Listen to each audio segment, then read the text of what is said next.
All right, ladies and gentlemen, you know what it is. It's a Monday night. That means it's time for the Urban Conservative. We got a special guest in the building. Let's get ready to rock, y'all.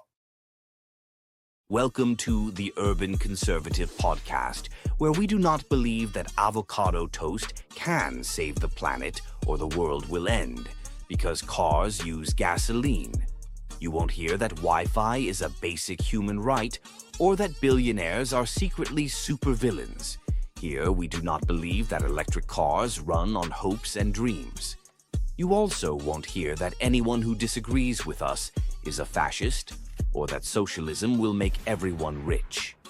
You won't be gender affirmed or offered any opportunity to share your preferred pronouns. If this causes you any discomfort, please rest assured that we couldn't possibly care less. For everyone else, thank you, and please stand by. My fellow Americans, it's time for the Urban Conservative Podcast. This is without a doubt the best podcast on the internet. It's about to go down here on the Urban Conservative. 3, 2. All right, ladies and gentlemen, you know what it is. It is a Monday night. That means you're tuned into the Urban Conservative Podcast. Yours truly, Abdul Ali, one half of the Urban Conservatives. My twin brother, Raheem Architect Soto, is rocking with us, but he's off camera today. What up, bro? Everything is good, man. I'm having a terrible hair day. I'm feeling bloated. I'm feeling short today. I'm just playing. I'm not in my usual environment, so I couldn't get on camera. But everything is good, man. Good weekend. We finally announced our special election out here in the town of Southampton. So shouts out to our Southampton town candidate for council, Rick Martell. That is March 18th. We got a special election. So I'm pumped about that, man. Had a good weekend, coming off a nice, relaxing weekend. And, this the first week down. We're like 7 days in, right? It's 7 days in, and actually, we've got a special guest we're going to talk with about this first week of the Trump administration. Before we jump into that, I do have to give a massive, wonderful shout out to the family over at Gyra Family Farms up in the good space of Durham, North Carolina. They got the meats, they got the eggs, the herbal teas, the fresh herbs. Got to give a big shout out to Emmanuel and his wife, Valerie, for sponsoring what we do here. Great folks. We really appreciate your sponsorship of the Urban Conservative. Again, Gyra Family Farms is the place to get your fresh meat, your fresh eggs, herbal teas. They have a farm share membership. They run a summer camp through the Gyra Farms Foundation. So many good things going on, fam. Make sure if you want to get it fresh off the farm, you support Gyra Family Farms, ladies and gentlemen. Now, what's important to me about this, and I know we need to be supporting American-owned businesses, but, we getting ready to come into Black History Month, right? So let's support our African-American, Black, whatever adjective floats your canoe. Let's get out there and support this local business. So excited about our guest, bro. But I got to give him one other thing I'm going to say is I love the fact that he called it Yardbird. He just didn't put chicken. He put Yardbird up there. Got to give him that. All right. So look, guys, we're going to jump straight into this. We've got a very special guest joining us on the podcast tonight, an alumni of the show, somebody we highly respect. So honored to have back on the podcast with us. Ladies and gentlemen, please welcome back to the Urban Conservative, our good friend, Colonel retired Laurie Buckhout from North Carolina's 1st Congressional District. Laurie, what's happening? My brother, good to see you guys. Hey, how are you doing? You're like my fellow road warrior from the campaign. You're my fellow redleg. Yeah. Fellow soldier. It is just good to see you. You are sporting that fabulous shirt, but I do not have one of yours, and you've got to rectify that because I'll just wear the hell out of it. I just want you to know We will do it. We will do it. And we'll talk offline about what's coming down the pike. So first things first, Laurie, I saw you were up in D.C., had an opportunity to go spend time with President Trump up there at the inauguration. At the outset, just give us your experience. What was it like being up there for such a historic inauguration? The energy was incredible, but the positivity was incredible. It was this wonderful collegial excitement. Everyone was brothers and sisters. You didn't feel edgy. There was no hint of violence or any of that. Colder than anything. But strangers are helping each other out. They're like, hey, I got some extra heat things for my gloves. Do you want those?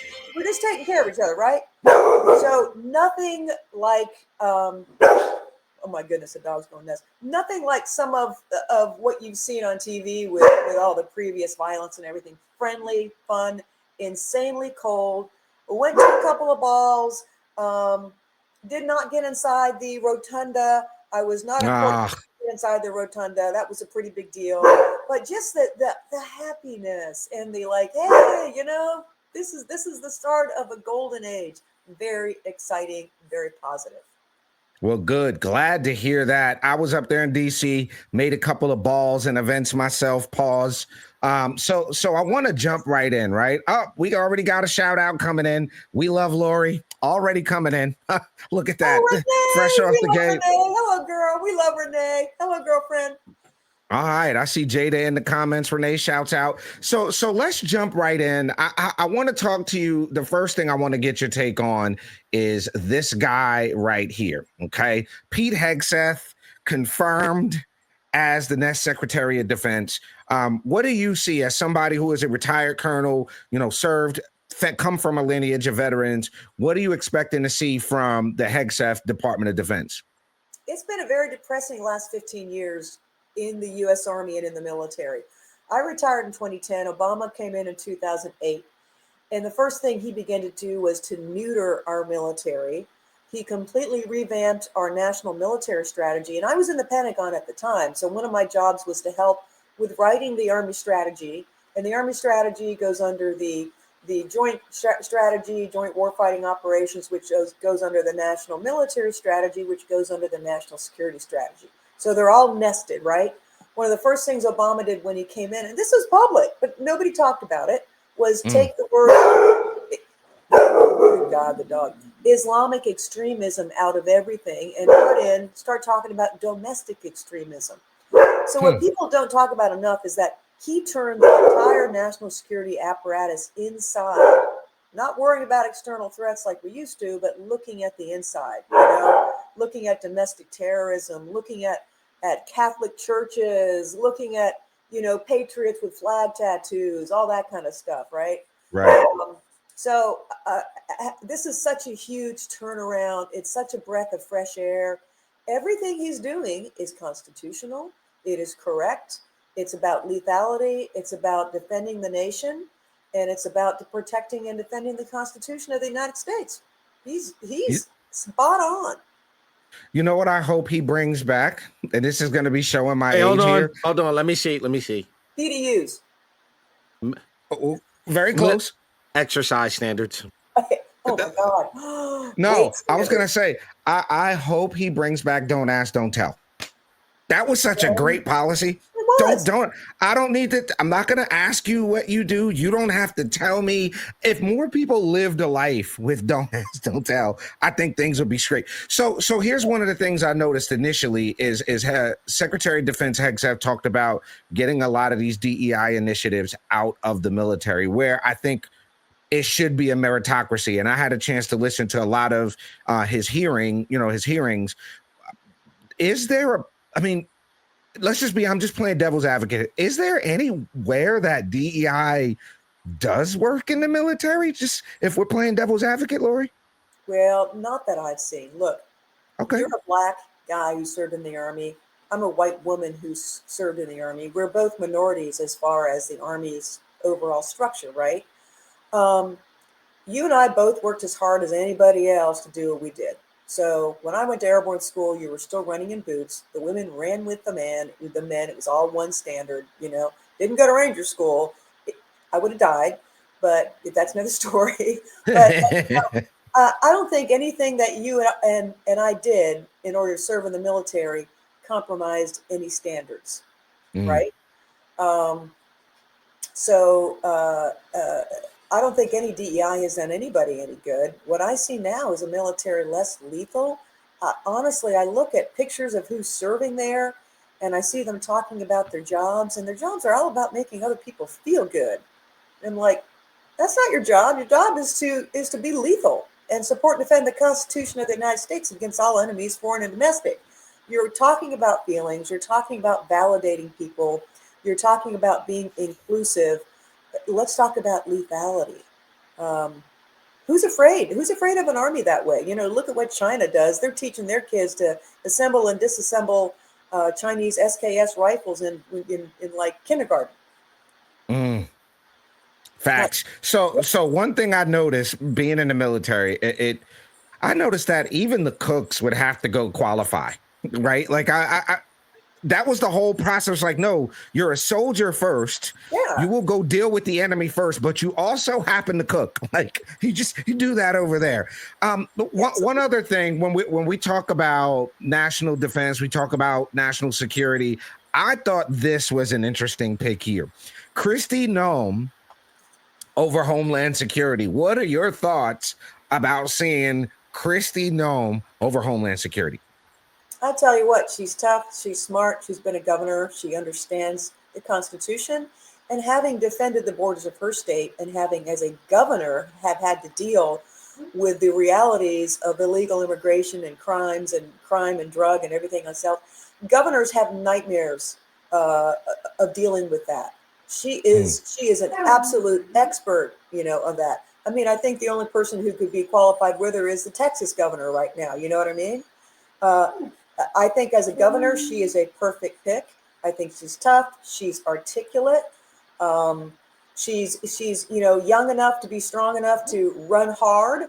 I mean, face it, we don't want another guy like Biden tottering around at 80 trying to get stuff done.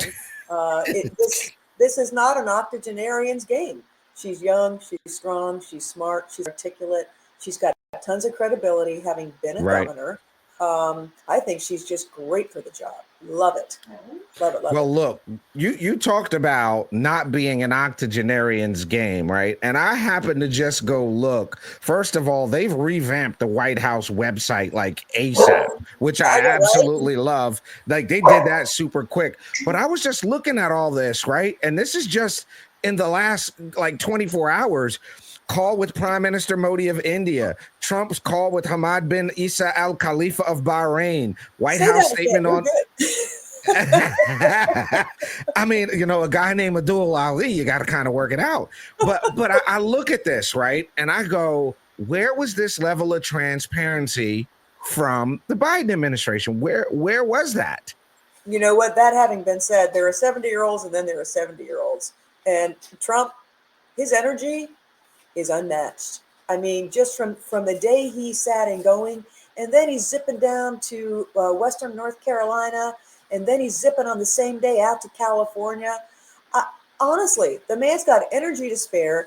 He told me he sleeps like 45 hours a night, 4 to 5, not 45, 4 to 5 hours a night. And he goes, I can't sleep anymore. I mean, my brain's going. I'm up, I'm making notes, I'm putting phone calls in, and all that kind of stuff. He's amazing. Yo, Ali, you know what I think I'm going to attribute that to?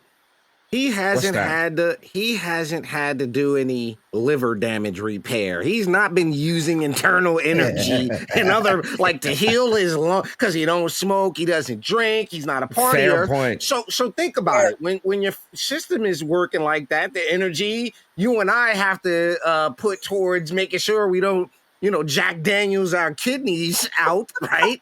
He doesn't have that problem, which is, I think that's an admirable thing. And people don't really understand. Like, look, this is a guy we're talking about that's never had a drink, never had a smoke, right? And so, for the most part, fairly healthy guy. I got to imagine he's not eating fast food every day. Right? No, he's definitely eating McDonald's every day, though. He's definitely a McDonald's guy. I don't see him pulling into McDonald's. I'm saying he's getting McDonald's, but someone's making him McDonald's. Like they're bringing him Wagyu, and they're like Wagyu. You know what? I will tell you though, I'm a big Diet Coke fan. Okay. I think Diet Coke has so many preservatives. It's keeping all of us Diet Coke fans. We're going, and when we do die, we will not decompose. We're going to be looking like this like forever. So that's what I was going to say. That the petrified organs will be here forever. They'll be finding our organs later. Ladies and gentlemen, we are on the Urban Conservative. It's a Monday night. We're talking with our good friend, retired Colonel Laurie Buckhout, talking about Trump's first full week in office. We're going to come back on the other side of this quick commercial break. We're going to talk a little bit about these executive orders. Y'all don't go nowhere. Give us a share. We'll be right back on the Urban Conservative podcast. Y'all don't go nowhere. Just because you're black doesn't mean you have to vote Democrat. This year, in order to see benefits for our communities, we need to vote outside the box. Find out more by visiting us at This is Cash Patel here in North. All right, ladies and gentlemen, you are back on the Urban Conservative podcast. Yours truly, Abdul Ali, one half of the TUC twins. My twin brother, Raheem, is with us. He's just not on camera tonight. Funky hair day and out of pocket. Oh, so Laurie, let's get down to it. Okay. A bunch of these executive orders have come out. ICE is not playing games. Tom Homan has hit the ground running. Have you ever met Tom Homan? Have you ever got to meet him? I'm so sorry to say I have not. I mean, but I would embarrass myself and fangirl over him if I did. I would be. I just think he's like, I'd be like, Daddy, you're so good. Really. I think well, one of the things I think is important when we look at some of these executive orders that have come out on DEI, on getting the federal workers back into the office, on trying to pulling us out of the World Health Organization, the January 6th hostages, we call that what it is. Yep. What do you see coming? Because a lot of this stuff, I know they're going to there's a couple of them they're going to try to challenge in court, specifically his firing of some of these, what do you call those guys? Not solicitor generals, but you know who I mean. Senior executives? Yeah. I mean, but what do you think about these DEI folks trying to hide? If you saw the one in the Department of Defense, she went from senior diversity person to senior executive. How do they root that stuff out? That was an ATF. Yeah. So coming from somebody who's been in the Pentagon, how do you root that out? Root these bureaucrats out? How do you get rid of it? You got to bring some folks in the Pentagon who know the Pentagon. I think this is something that Trump did not do it his first time, and he'll admit it. He didn't bring in trusted insiders who know what it's like up there in the Puzzle Palace and who know what it's like up there on the Hill. He had nobody to trust, right? Now he's got people he can trust. He spent the last 4 years building up that cadre. He's got to bring in some trusted insiders into the building who know where all the rats are hiding and how to pull them out by their tails and throw them out because they are there. The offices that were built. Those of us who kind of saw it beginning with Obama and those of us who were in and out of the Pentagon during that period. And some of my friends who are still in there and they know what's going on, but here's what it was like. We would say, my God, Joe, how can you stand working with that administration? They're so disgusting. But then we'd answer our own questions saying, you're doing it because you love your country. And that if you leave, then it's like, you are leaving that enclave of freedom that you're going to protect, which is maybe an office in the Pentagon. But what they were also doing was reporting from inside the gulag, to the rest of us what it was like in there. So there are loyalists who sucked it up during this past administration who I think should be selectively asked to stick around because they love Trump and they were just heartbroken every day they went to work. But A, they couldn't afford to retire, and B, they felt they had to defend their nation in spite of Biden. Well, one thing I forgot to mention, which was probably one of my top favorite executive orders, was reinstatement of all of those service members who got put out because of COVID and reinstating them with back pay. That I think showed amazing leadership. I was curious. I meant to mention that one first, but what's your take on doing that? I mean, obviously the right thing to do, right? I love it so much. But here's, but there's a whole lot to go before restitution is complete. For instance, this, having served, how many promotion boards did these folks miss? Ooh. How many command opportunities? How many PLDC slots did they miss? You know, how many, like I said, you There's, know, how many E6 to E7 boards, how many sergeant major academies, how many things did they miss that have put them permanently behind their peers? And how do you make up for that? yeah, because there's time and service waivers, time and grade waivers. There's BNOC. There's, like you said, PLDC. There's so much. I didn't even think about that. Like, wow, that's a lot to think about. So Hexet's going to have his hands full trying to figure out how to deal with that whole situation. Okay, He very is. interesting. He is. And So, he's a super smart guy. So I'm sure they'll figure something out. But that just shows you how the last administration harmed, you know, Americans who were eager to serve. But listen, I've also heard that I've seen that recruiting has now gone through the roof now that America wants to be lethal again, right? that's what we need. Okay. So Laurie, I'm just going to tell you, this is one of the things, like my biggest pet peeve. So I'm old school Army. So I push ups, sit ups, 3 mile run, like physical fitness standard. I go back to that old chart, and my goal is to stay at Army physical fitness standard, right? You know, it gets progressively easier the older you get. It does, though. You're I was right. I was talking to someone not long ago, and they said, you do realize that almost 70 something percent of military age teenagers, 17, you know, and up, are not fit for military service. And I'm like, do we still have the president's physical fitness test in school? Like, do they still, is No, PE still a sir. thing? Sir, Yeah. I must remind you, just as an aside, that especially in the Black and Brown and Latino community, we lead in 20 to 25 obesity rates, hypertension, high blood pressure, diabetes.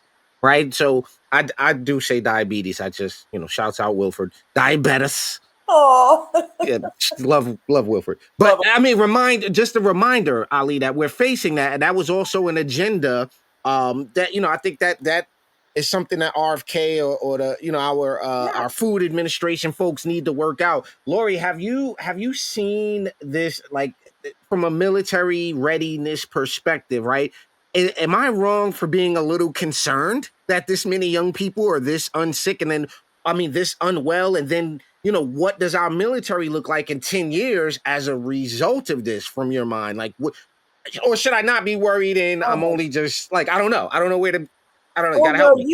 you are spot on. There's an obesity and unhealth, if you will, illness epidemic across America right now, which is one of the reasons I love RFK and I love that "Make America Healthy Again" sort of thing.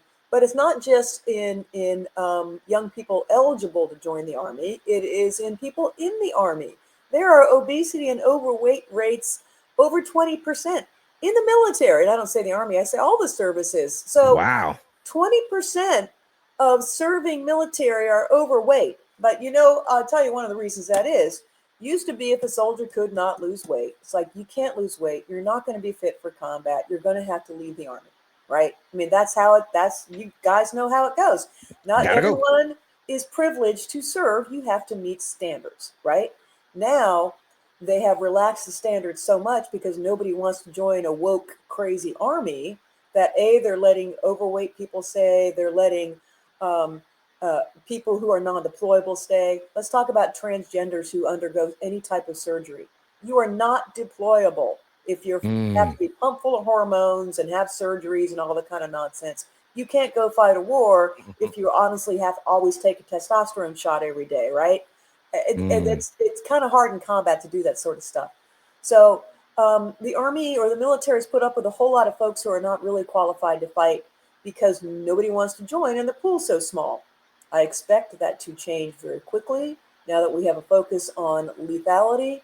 Let me ask you a quick question. How mhm. many recruiting stations have you seen in North Carolina? I saw almost none in Eastern North Carolina, but I hear there's a lot in some of these urban centers because in Eastern North Carolina, you got a bunch of kids, all colors, but you got a bunch of kids who grow up shooting and walking through the fields with a dog and a 22 or a shotgun. That's how I grew up. Mm. They're ready to serve the military like that. Well, well, Um, but they're also overwhelmingly conservative. So I don't think the woke army really even wanted them. They were putting out mm, recruiting commercials talking about I'm joining the army so I can support my 2 lesbian moms, that sort of thing. Remember that What? commercial? There's a commercial. I was gonna No, say, Ali, thank God I didn't see that commercial. Thank God, Laurie. I need my firefighters to look like this, sir. That's what I need right there. I need them to look like that too. No, for the record, I'm glad I didn't see that, especially if it was an Look army it up. commercial. I'd have broke my TV. But here's the other Look it thing, up. Laurie, and I noticed this. streaming through like Facebook on a late night with nothing to do. I see a lot of people in the military making TikToks and Facebook reels, and I'm like, don't you have a job? Like, I couldn't imagine I didn't have time. I can't either. I did not have time. A, my security clearance is pretty serious. B, grooming standards need to be adhered to. C, what I see on some of these TikToks and stuff like that, I'm like, as a woman, I'm like, what's up with that hair? Those nails are out of regulation. You look Right. fat in that uniform. It is wrinkled. What the hell's going on? Okay, Look, Ali, they wouldn't Ali. even let us cheat with the chloroform boots. We actually had to shine boots. They would not let us. You know what I'm talking about? Yeah, they wouldn't let us cheat with the. Yeah, there you go. Prime Core example. Remember those? Core frame Yeah. boots. Yeah. Core fram boots. They wouldn't let us. We couldn't cheat with those. That's the army I was in, ladies and gentlemen. Are we are getting talking rid of with this? Colonel- Are we done with this? I think we're Are getting we rid going of to that. see no more of this? I want to see no more of that. Like, I want no more. All right, go I ahead. want to see no Commercial. more of that. Commercial, because we got a lightning round we got to get to. I can't wait. Yes, we do, ladies and Yeah, gentlemen. yeah. You're checking out the Urban Conservative Podcast. Colonel Laurie Buckhout's with us. We're going to take a very quick commercial break and come right back with a lightning round. Don't go nowhere. Welcome to the Urban Conservative Podcast, where we do not believe that avocado toast can save the planet or the world will end, because cars use gasoline. You won't hear that Wi-Fi is a basic human right, or that billionaires are secretly supervillains. Here, we do not believe that electric cars run on hopes and dreams. You also won't hear that anyone who disagrees with us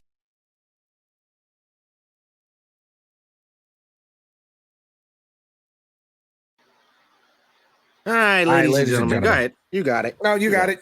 No, you you're go on ahead. screen. You're on screen. It's weird.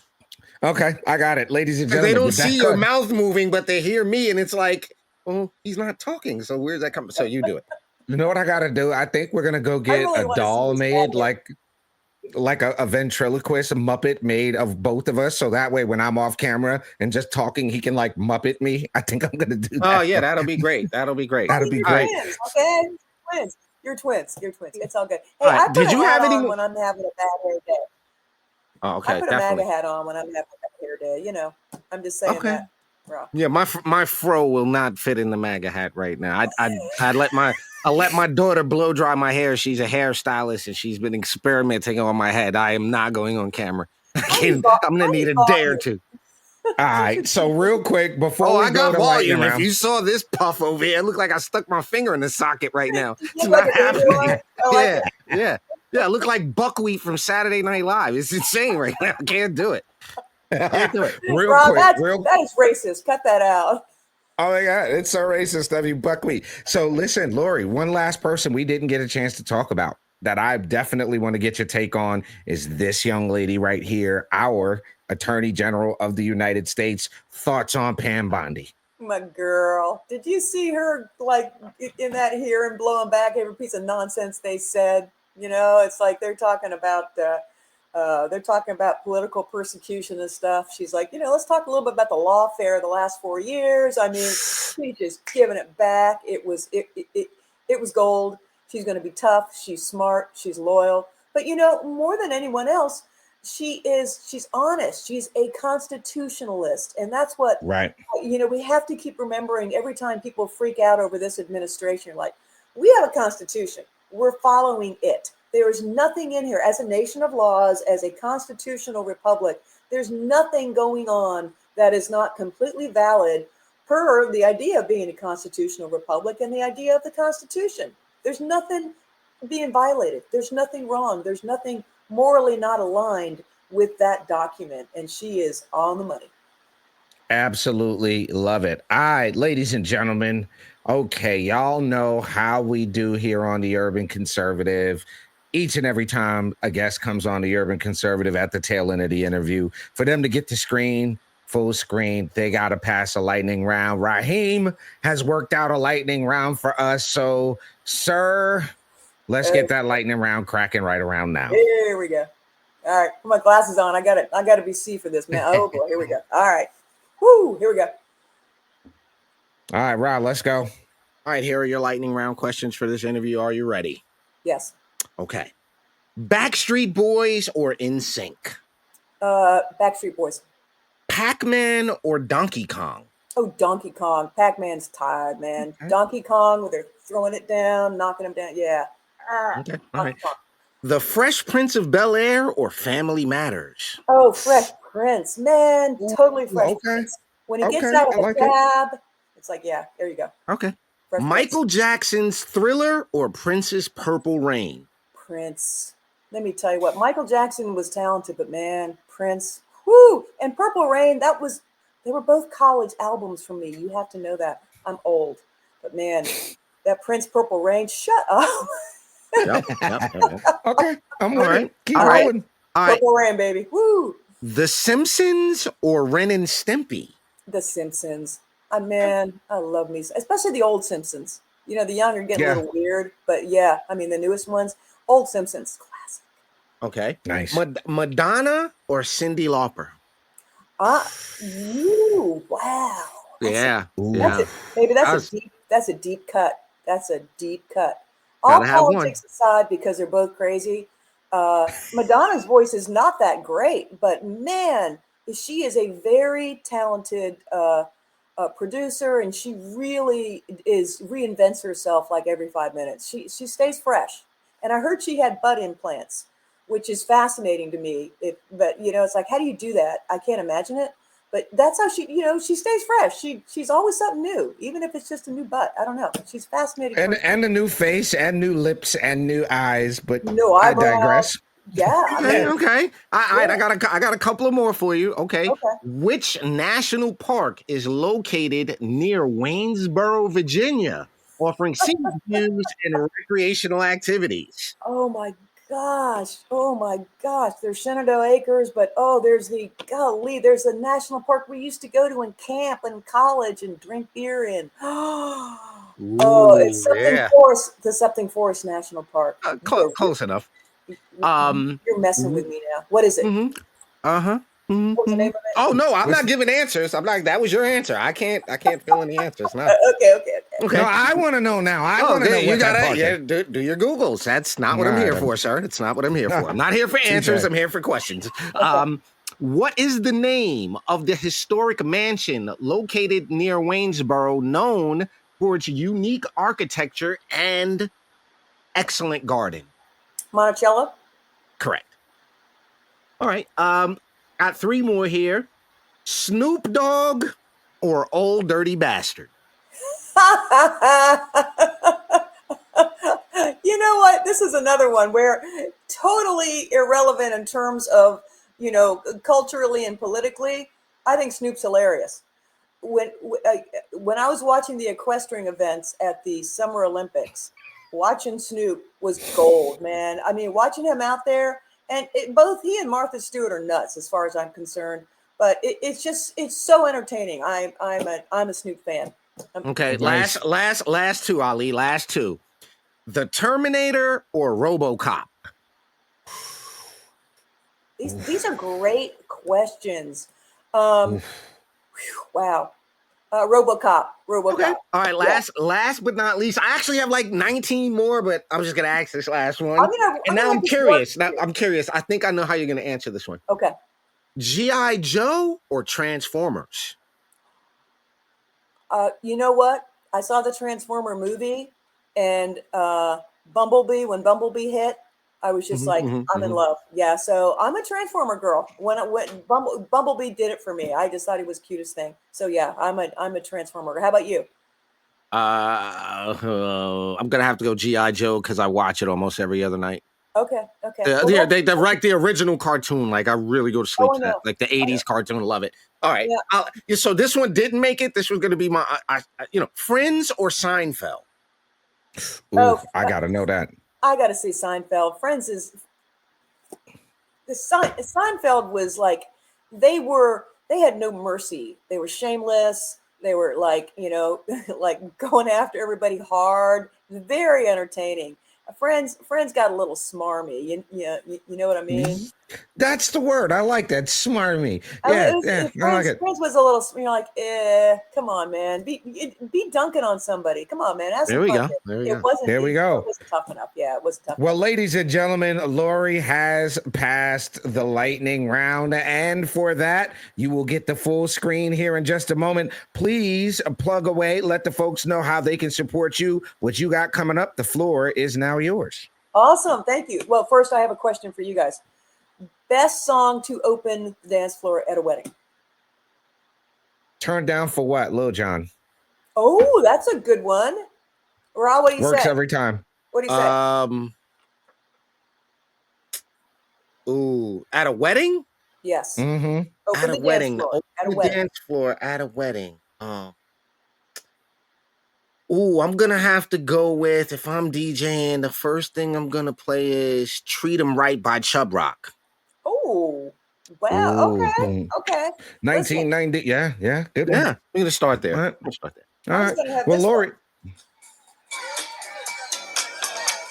that could also do it. That could do it. Yeah, that's gonna make its way into the playlist for sure. There That it goes. or my new favorite for the opening a dance floor is Lil Boo Thing. I do like that one too. There you go. Yeah. Ladies and gentlemen, the floor is yours, Laurie. Let them know how they can support you, catch up with you, follow you on social media, give them the spiel. Hey, thanks a lot. Well, look, I'm on X. I'm on Facebook as usual. Having fun. Not an official candidate at this point. People are talking about it. Everybody's talking about it. And not quite sure what I'm going to do yet. Enjoying a little family time, enjoying time, walking the dog, enjoying time getting back in shape, eating real food. I mean, okay, you know how it is, a dual. You're living on barbecue. I was living on Parker's barbecue, corn sticks and Diet Coke. And I don't think that's going to make me as healthy as Trump. So I'm back to eating vegetables again. My system had to get used to those. It was in shock a little bit. So eating vegetables and an apple every once in a while. I had a great Christmas, chilling, talking to a bunch of folks across the district. I didn't come here all that long ago, and I learned so much these last year and a half. Learning more every day, talking to conservatives across the district every day, Facebook, Messenger, texts, emails, just talking to folks and finding out more what they need. But I'm going to say one thing. This next election is going to be harder than ever because now we have given Davis 2 more years of incumbency. So Davis now has 2 more years of incumbency, and he got some good committee memberships on this last appointment for this last Congress. He came in right out of the blue and voted for Hakeem Jeffries as number 1. He voted against the Born Alive Act. He voted against keeping boys out of girls' spaces. But for folks who wanted to vote Libertarian instead of vote for Republican, we lost this election because of that. So what we have is we've given Don Davis 2 more years to strengthen his base and to raise money. It's going to be a harder election than ever 2 years from now, and it will not be a presidential year as well. It's going to be an off year. We've given him two more years to build strength, to build credibility, and to raise money. So it is going to be an even harder election 2 years from now. I just want to say that. So we need to get ready. We need to get unified. Republicans need to get unified, stop squabbling with each other about what they think are minor differences in platforms or how we look at the world. And we have to play like Democrats, which is support each other. Democrats, holy moly, they will support the most bat crap crazy people out there because they go behind closed doors and say, yep, we're going to support them. Okay. Right. And you've got all these good candidates as Republicans in North Carolina, and we're fighting over perceived differences when we do not have those differences. We're all constitutionalists and we're all ready to save America. So we got to get past that. Amen to that. You've getting some shout outs in the comments. A bunch of folks talking about broads for book out. We need you in CD1. You got to run again. So for what it's worth, the people want to see you do that again. Ladies and gentlemen, we have been kicking it with retired Army Colonel Laurie Buckhout, a good friend of ours here on a Monday Night Urban Conservative. Make sure you follow us, give us a like, share, follow, subscribe on all your social media channels. We'd love you to support the Urban Conservative, so visit tuconservative.com. If you want to get a commercial, support the platform, or become a sponsor, we'd love to have you. For my twin brother, Raheem Architect Soto, I'm Abdul Ali. That's my friend Laurie Buckhout. This has been the Urban Conservative Podcast, y'all. Peace and love. Love you.